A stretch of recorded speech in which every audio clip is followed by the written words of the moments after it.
The NBA playoffs begin tonight, or sort of. The NBA play-in begins tonight, and that's just as important. So we'll play Fact or Fiction with Chiney and Marcus. Chiney, if I said tonight is a must-win for the Warriors so they avoid OKC, is that fact or fiction? That is straight up facts, Greeny, because running into OKC is like running into a defensive buzzsaw. But don't sleep on their offense as well. They outscored their opponents by 13 points per game, the greatest point differential we've ever seen. And all teams with something like that have won a title. So yes, on both ends, they're the worst team to see in the Western Conference. Marcus, how worried are we about a Warriors team, particularly a little banged up? Jimmy Butler, Steph Curry?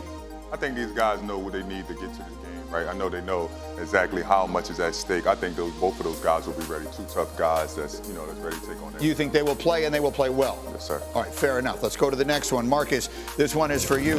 If I said no team is going to challenge the Thunder in the West, is that fact or fiction? I got to be fiction. I think it's multiple teams, right? I think the Clippers, I think Denver, I think the Warriors, I think they all can challenge the OKC. They've been a really good regular season team, but this is the playoffs. All that goes out the window. And don't forget about the Los Angeles Lakers. I know you gave love to the Clippers, but the Lakers have two of the greatest playoff performers in basketball in history, in LeBron James and Luka Doncic. Can you imagine if the game or the series comes down to one or two possessions? The IQ that LeBron has, the just moxie that Luka has, those two are phenomenal. So I think that would be a good matchup as well. Lakers, what do you say, Clippers? Nuggets. I was cheating by even asking the question. I know Marcus doesn't think OKC is coming out. Chiney, I feel like for a while now we've been talking about the West like it was the West, the OKC Invitational. We'll get back to that as we go, but let's go to the last one. Chiney, if I said the Knicks are going to lose to Detroit in round one, is that fact or fiction? That's fiction. I'm just going to do that as a wellness check for you, Greeny. That's fiction. A lot of people are very high on the Pistons, which I am, and I do think that the Knicks are concerned because Cade Cunningham has had his way against them. 31 points, 8 assists, but more so, the Knicks have two superstars in Brunson and Towns, and I believe Towns is the separator, shooting 42% from three. All right, Marcus, I just need you to know that, like, everyone who works in this room, all the people you see behind the cameras and everybody else are crazy Knicks fans. I know it. So they desperately want to hear this from you. Are the Knicks going to get out of this first round and at least get their crack at Boston? I love New York, right? Let's just get that out the way. Okay. I think this will be a dogfight, but I think it's going to come down to home court advantage. Playing in New York, in the Garden, in the playoffs, as we spoke about, is tough. This is a young team. Detroit, I love what they've done during the regular season, but I don't know if they have enough to win this series. Are the Knicks a team that can elevate? Like I don't know if there's a step. They had a very good season. Because the Celtics and the Cavaliers have been so good, people have overlooked how good a year the Knicks had. But are they a team that has another gear they go to in the postseason like some of the others do? Well, that's been the biggest question because they need to be rested to be able to have another gear. And I feel like we've started to see those criticisms come to fruition in the sense that players are having conversations with coaches and saying, hey, we need to be ready when it matters most. They have the capability to be able to make some noise. I think you're absolutely correct. With the Celtics and the Cavaliers, everyone has been sleeping on the Knicks, but the Knicks still have two of the best players in the Eastern Conference in Brunson and Cat, and I really think Cat can do some damage. He's had an all-NBA type of season this year, 24 points, 13 rebounds, and of course is really good from three. Knicks in 6? Knicks in 7? 6. I say Knicks in 6. Again tonight, let's play an NBA game of Believe It or Not with Marcus and Chiney. Marcus, if I were to say neither one seed, the Thunder or the Cavs, are going to make the NBA Finals, you believe it or not?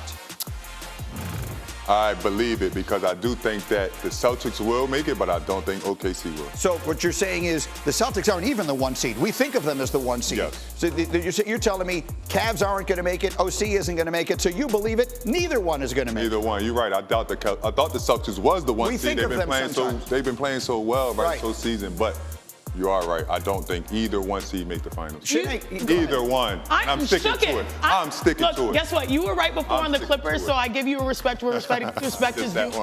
I still think it's OKC's conference. This is the team. SGA, he wakes up and automatically has 30 points, right? They have one of the best defenses, the actual best defense. They have multiple all-star caliber players, J-Dub, Chet Holmgren. I would like to say, like, OKC is still the favorite here. They are the betting favorite. But I was going to bring this up to you briefly earlier when we talked about it. Just give me 1 second, Cindy, before we get to the next one. We've been talking about the West like it's the OKC Invitational for months. It doesn't feel that way anymore as we head into the playoffs. Yeah, I think it has shifted, especially with, why are you smiling? You're smiling. I think it has shifted. See, I won her over. I got her on our side. It has shifted because a lot of teams are playing better brands of basketball right now. Luka Doncic, LeBron James, and the Lakers, even Ant Edwards and the Minnesota Timberwolves, they're to be feared. You still have Jokic, that is one of the best players that can stuff up stat sheets. So a number of players can impact OKC. The West is going to be nuts. And they're young. OKC's young. Yeah. But they're still the favorites. Let me get to the next one here. You ready? You're going to like this one. Okay. If someone were to say, if the Bucks lose in their first round series to Indiana, that's going to be the end of Giannis in Milwaukee. He's going to want out. Do you believe it or not? I definitely believe it, Greeny. I think it's time to start exploring other options. If he does not win, if he goes out in the first round, listen, he's gave Milwaukee their championship. This is a good player. He needs to get to a bigger market. I think he's done. I want to disagree with you, but 2 years ago, a year ago, I was concerned about Giannis because all he wants to do is win championships. But you have to give credit to the Milwaukee Bucks organization because, you know, they switch up their coaches to try to make, you know, him and them happy. They switch up their players, and it's tough that you think Dame Lillard, oh my gosh, when that first happened, this is going to be the team, but it has not worked out that way because we've seen the rise of the Celtics, the rise of the Cleveland Cavaliers. I would not be surprised, but I do think that Giannis is more loyal than people think. Okay, we're going to watch that one play out. Chiney, this one is for you, and I'm particularly proud of this question after what we discussed yesterday. If I were to say LeBron James has to be the best player in the series if the Lakers are going to advance through Minnesota, believe it or not? Not! No. I'm going to say no. He doesn't have to. That's the reason why you got Luka Doncic, because Luka can take a lot of that load. LeBron is 40 years young. He's 40 years young, and if you think about what Luka brings, he brings that ball handling, he brings that natural scoring. You've got Austin Reeves. LeBron is happy. He's a happy camper. Right. I think he just needs to be the smartest player, right? Like, he's going to be used in so many different situations. You alluded to the pick and roll yesterday with getting in the pocket and getting guys shots. I don't think he has to be the best player. I think he needs to be the smartest player. Obviously, he's the oldest player, right? And that veteran leadership will spray around the whole team. I just have a feeling. It's hard to explain. I have a feeling LeBron is ready to have the kind of special postseason, the kind of thing that we wind up talking about forever, the kind of thing that Tom Brady did. He is rested to some degree. I know he had a little bit of an injury at the end of the season and all that sort of thing. Luka takes the weight off of him. I feel like LeBron is getting ready to do something special in these playoffs, and I think if he doesn't, it's going to be very hard for them. All these other teams, they've been together longer. They have it a little bit more together. I've got LeBron as my MVP if the Lakers are going to go a long way. Look, as much as I love these multitude of teams in the Western Conference, each team has its own vulnerability, which LeBron James, out of any player, will exploit. The biggest question with the Los Angeles Lakers has been, ever since Luka Doncic arrived, is their defense sustainable? Hat tip to J.J. Redick for being creative. And if there's one player to hold Luka Doncic accountable for defense, it's LeBron James. So the situation is working to their favor. We'll start finding out tonight. The 7-8 games are tonight. Then we've got the 9-10 games tomorrow night. Our play-in action on ESPN. Bulls Heat. That is the 7:30 Eastern tip. And then the Mavs and the Kings. These are elimination games. Meanwhile, let's go back to the basketball. ESPN Bet has given us over-unders for the play-in. We got tonight, we got the Grizz and the Warriors. Chiney Ogwumike, the over-under on Steph Curry tonight is 28.5 points. You going over or under? I'm going over, like him when he's shooting behind the three-point line, because that is his post-Jimmy Butler number. Again, going from 22 prior to Jimmy to 27 after. That means it's the law of averages. He's probably going to go above that, especially knowing that this is a big game. He wants to continue to find ways to rest, especially if they win this one. Marcus Morris, Jimmy Butler's number is 21.5 points. Last seen limping on Sunday. Over or under? I like Jimmy Buckets to go over, right? He understands he needs to be aggressive offensively.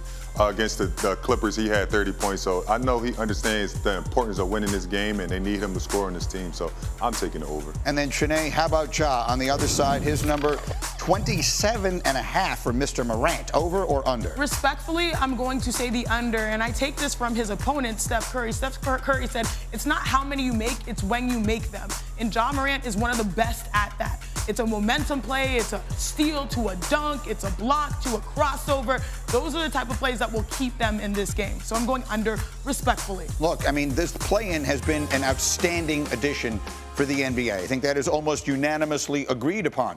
The reality, however, of it is surviving and advancing. It has sort of an NCAA tournament kind of feel. So I'm going to, on a scale of 1 to 10, how would you describe your level of confidence that the Warriors win? This is a Warriors team people are talking about winning the West. They got to win one game tonight before they can even think about that. Otherwise, their season could end on Friday.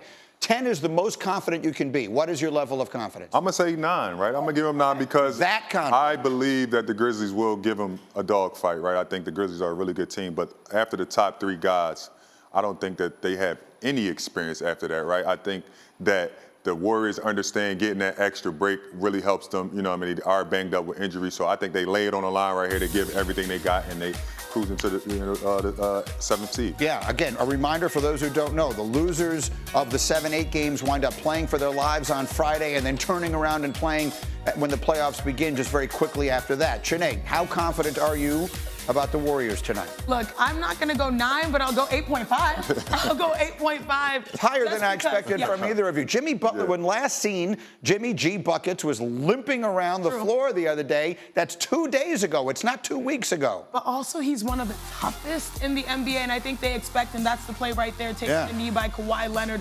A lot of people are concerned because, you know, with injuries, sometimes you hit that knee and then it puffs up and all that type of situation. But thank goodness we don't think that that's the case. It's like a contusion, like a thigh contusion. Good word. So, like, but I mean, look, they got stuff for that, Greeny. They got stuff to take care of that. He back. What stuff do they have for that? Because candidly, I'm in pain all the time. Many massage therapists, medicine, they got it. Yeah, they got it. Sorry. So you were saying, so Jimmy, you think Jimmy is fine tonight? Yeah, I think Jimmy plays. I think Jimmy, you know, he goes out. He knows the importance, right? He's in a position where he went to Golden State. That's why they brought him for here. Something, right?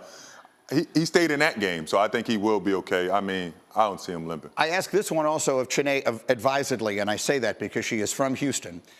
The winner tonight gets the Rockets in the first round of the playoffs. The loser tonight is playing for the right to play OKC. How much of a difference, putting your own civic fandom aside, how much of a difference is that? Look, a lot of people might say that if the Warriors win this game, they actually got the favorable path. Right. The basketball gods of Spalding and Wilson might have blessed them because they avoided OKC, which I said is literally a defensive buzzsaw. If you look at the defensive categories, they're number one. Everything. Then they've got the number 1 player in SGA who, like I said, wakes up and has 30 piece. And then, of course, they've got, J-Dub, and they've got multiple players. So the Warriors going up and getting this one win. You saw how much they wanted to win the final game of the regular season versus the Los Angeles Clippers. This is a beauty of the play-in. They want to be able to advance because they know that their path is so much smoother. They also avoided the Lakers by virtue of that loss. I think that this is the game that they're going to put everything toward. If they win tonight, they get Houston. If they win that, then they get the winner of Lakers Timberwolves. So we could be setting ourselves up for a fascinating ride in the West. In the meantime, you guys know I love sports history. Do you know what happened 60 years ago today?